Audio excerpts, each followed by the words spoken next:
Good morning, Kentuckiana. It is 9 o'clock on your Saturday morning. Thank you so much for waking up with us. I'm Gabriel Gonzalez. We are glad you're here.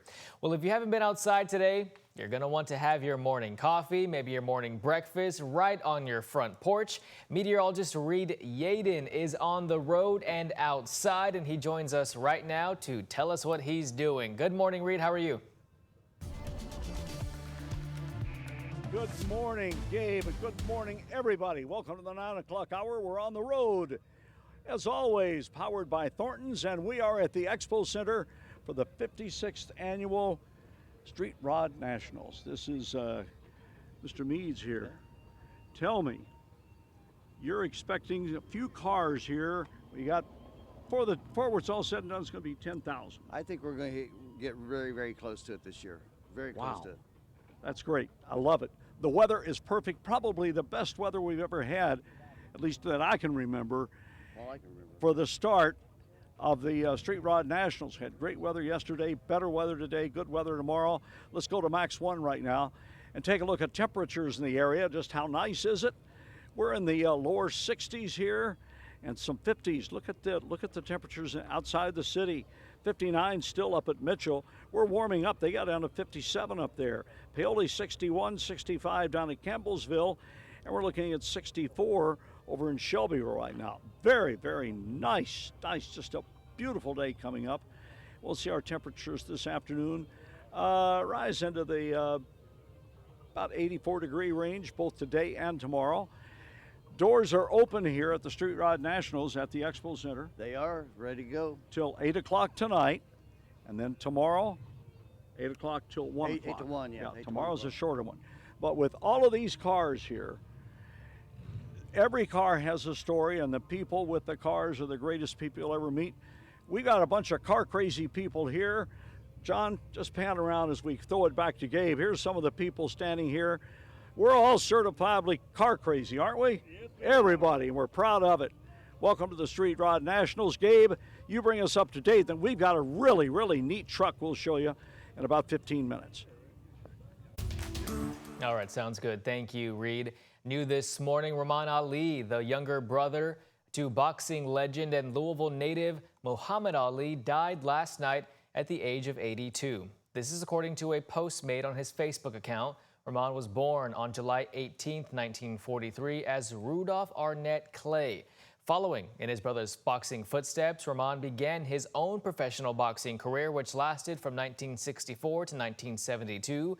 He was a supporter of the Muhammad Ali Center, often showing up at the center's events to welcome and greet some fans. Funeral arrangements will be announced at a later date.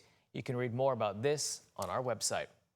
Well, Clarksville police have arrested 18-year-old Jeray Coleman, 19-year-old Jalen Belser, and 21-year-old Quindarius Belser in connection with a series of targeted drive-by shootings. According to police, the shootings happened on November 11th of last year at the Cop Lane Food Mart, then again on March 26th of this year at a Rally's restaurant. Police believe the shooters were targeting one person during both of those incidents. Since one person was this target, the police said this was not a random act of violence. It's hard for me to speculate. I don't want to. Okay, let's go. But I mean, what I will say is these individuals were aware of each other. They knew each other. All three were charged with 3 counts of attempted murder and 4 counts of criminal recklessness with a deadly weapon. A southern Indiana woman was arrested Wednesday, more than 2 months after a crash that killed her 6-year-old. 25-year-old Dorothy Snell from Hanover was driving on US 31 when police say she ran a red light. Indiana State Police say Snell was speeding when her Chrysler hit a Camry with 2 people inside. ISP said she also blew over the legal alcohol limit. It happened at the intersection of 31 and State Road 256 back in May. Snell's 6-year-old daughter was in the back seat, not buckled in a car seat. Snell, her front passenger, and the 2 people in the Camry were taken to the hospital. The 6-year-old was taken to the hospital where she later died. Now Snell faces several charges, including neglect of a child, causing the death of someone while driving intoxicated. So now what changed over the past couple months that the final report is so different than what the draft was that was posted on their own website? Louisville Mayor Craig Greenberg weighed in on the debate between the Inspector General's office and Louisville Metro Police. That tension revolves around the conclusions made in a report about the deadly officer-involved shooting on Frankfort Avenue in 2023. The Inspector General says the officer was in the wrong, but now the LMPD is pushing back. WHAS 11's Clarice Shaley and photojournalist Aspen Hester dive into both sides as Metro Council members now share their opinion. 911 operator Poet, where's your emergency? The night of August 3rd, 2023, Frankfort Avenue, not far from restaurants and bars in Clifton, reports of a man firing shots randomly in the area. Louisville's Office of Inspector General released their report on this fatal officer-involved shooting, finding Louisville Metro Police policies were not followed. There's been some shots fired over here. Officers responded to a call of gunshots near train tracks and New Main Street. An officer, Roberto Cedeno's body camera footage. He's seen encountering James Monty. He's down on his stomach and pointing a gun at the officer.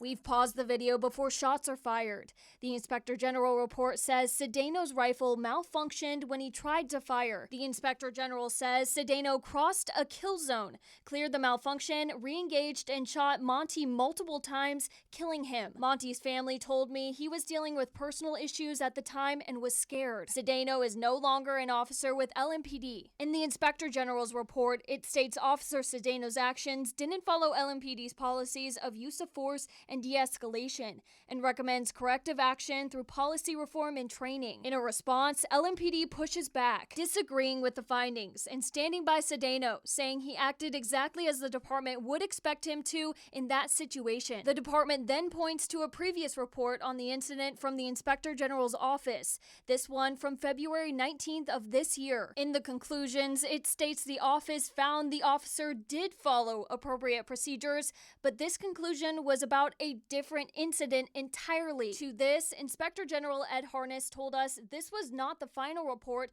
and included an administrative error. Clarice Shaley, WHAS 11 on your side. And the Inspector General's office conducts their investigation and recommends changes for the police department, but has no ability to enforce those changes. Well, a large tree fell on several homes in the Wyandotte neighborhood, leaving dozens without power. It happened on Longfield Avenue near Churchill Downs. Crews discovered a massive oak tree had split and fallen, impacting 6 houses. We spoke with a neighbor who heard the noise and felt the shake of the tree, but luckily her house was okay. We've been here 5 years, going on 6, and that tree has fell plenty of times, like branches of it and things like that. And they came out and had it cut, but last year the tree people told them, oh, it's okay, but obviously not. Now, the tree did bring down several power lines. LG&E was on scene addressing electrical and gas-related hazards to ensure the safety of that area. No one was injured. As of this morning, there are no more ongoing outages in that area.